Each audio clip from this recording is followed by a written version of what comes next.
திருத்தணி சம்பவம்.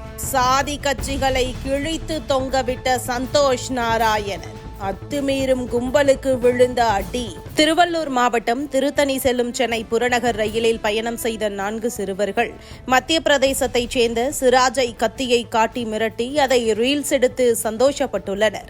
இவர்கள் செய்த அட்டகாசம் தாங்க முடியாமல் வேண்டாங்க விட்டுடுங்க என்று சிராஜ் சொல்ல அதை கேட்டு முளைக்காத மீசை துடித்திருக்கிறது இந்த சிறுவர்களுக்கு. சிராஜை சரமாரியாக தாக்க தொடங்கியுள்ளனர் அந்த பொடியர்கள். கத்தியை காட்டி மிரட்டி அப்படியே ரயிலிலிருந்து அவரை கீழே இறக்கி ஆள் நடமாட்டம் இல்லாத பகுதிக்கு அழைத்துச் சென்று அரிவாளால் தலை, முகம், உடல் என பல பகுதிகளில் கொடூரமாக தாக்கியுள்ளனர்.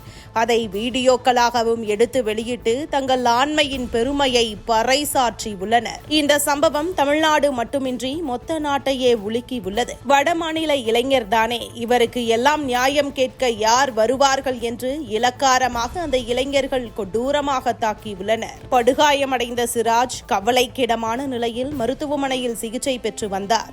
இந்த சம்பவத்தை இசையமைப்பாளர் சந்தோஷ் நாராயணன் கடுமையாக கண்டித்து அறிக்கை வெளியிட்டிருக்கிறார்.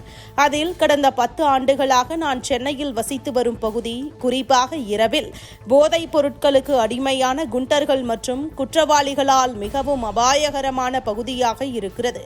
எனது ஸ்டுடியோ தளத்தில் பணிபுரியும் பல அப்பாவி கட்டுமான தொழிலாளி நண்பர்கள் சமீபத்தில் பலமுறை தாக்கப்பட்டனர். கைது செய்யப்பட்ட அத்தகைய குற்றவாளிகளில் ஒருவன் வரம்பை மீறி போதையில் இருந்ததால் காவல்துறை தடியடி நடத்திய போதும் எந்த வலியும் இல்லாமல் சிரித்துக் கொண்டிருந்தார். மேலும் இந்த தாக்குதல் நடத்துபவர்களில் பெரும்பாலானோர் பெருமை மிக்க இனவெறியர்கள் மற்றும் பிற மாநிலங்களைச் சேர்ந்த மக்களை கண்மூடித்தனமாக வெறுத்து தாக்குபவர்கள். பல உள்ளூர் அரசியல் பிரிவுகளும் பல சாதி அடிப்படையிலான குழுக்களும் தங்கள் வாழ்க்கையையும் மற்றவர்களின் வாழ்க்கையையும் அளிக்கும் இந்த பெரும்பாலும் இளம் சிறுவர்களுக்கு ஆதரவாக ஓடி வருகின்றன என்பதை நாம் ஒப்புக்கொள்ள வேண்டிய நேரம் இது. இந்த சம்பவங்களின் யதார்த்தங்களை நாம் ஏற்றுக்கொண்டு இன்னும் யதார்த்தமாக செயல்பட்டு பல பாதிக்கப்பட்டவர்களை காப்பாற்ற முடியாதா?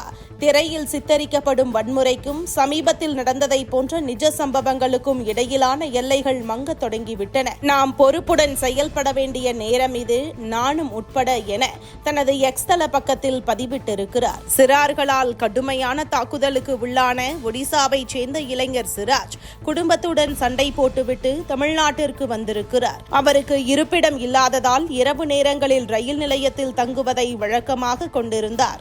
ராஜீவ்காந்தி அரசு மருத்துவமனையில் சிகிச்சை பெற்று வந்த அவர் சொந்த ஊருக்கு சென்று விட்டார். ஒடிசா இளைஞருக்கு 1 மணி நேரத்திற்கு மேலாக கவுன்சிலிங் கொடுக்கப்பட்டது. ஆனால் அவர் சொந்த ஊருக்கு செல்ல வேண்டும் என்பதில் பிடிவாதமாக இருந்ததால் கையெழுத்து போட்டுவிட்டு ஊருக்கு சென்று விட்டார் என நேற்று போலீசார் தெரிவித்துள்ளனர்.